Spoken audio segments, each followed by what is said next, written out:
കൊട്ടിയൂർ വൈശാഖ മഹോത്സവം ജൂൺ മാസം 9-ാം തീയതി തുടങ്ങി ജൂലൈ 4 വരെ നീളുന്ന വലിയൊരു മഹോത്സവം തന്നെയാണ് കൊട്ടിയൂർ വൈശാഖ മഹോത്സവം. നാനാഭാഗത്തു നിന്നും വരുന്ന ആൾക്കാരുകൾ കേരളത്തിനകത്തും പുറത്തും ദക്ഷിണകാശി എന്നറിയപ്പെടുന്ന നമ്മുടെ സ്വന്തം കണ്ണൂർ തന്നെ സ്ഥിതി ചെയ്യുന്ന ഈ ഒരു പഴമ നിലനിർത്തുന്ന ഒരു ഉത്സവം തന്നെയാണ് കൊട്ടിയൂർ മഹോത്സവം.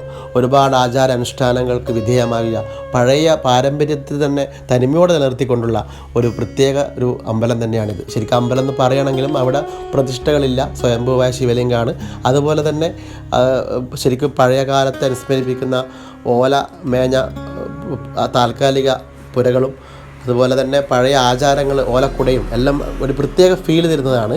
അപ്പോൾ ഇതെപ്പോഴും എല്ലാ വർഷവും ഒരു മാറ്റവുമില്ലാതെ പോകുന്ന ഒരു വലിയൊരു സംഭവം തന്നെയാണ്.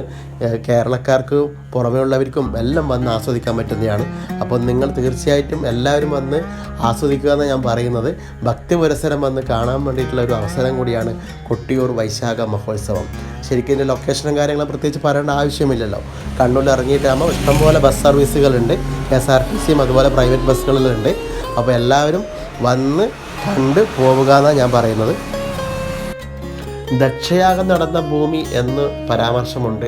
അതുപോലെ തന്നെ ശരിക്കും ഇതിൻ്റെ മിത്ത് ഒരുപാട് അതിശയിപ്പിക്കുന്നതാണ്. അത്രത്തോളം പഴക്കമുള്ള ഒരുപാട് ആചാരാനുഷ്ഠാനങ്ങൾക്ക് വിധേയമായിട്ടുള്ള ഈ ഒരു സ്ഥലം ഒട്ടും തനിമ ചോരാതെ ഇന്നും അതിൻ്റെ പാരമ്പര്യം കാത്തുസൂക്ഷിക്കുന്നു.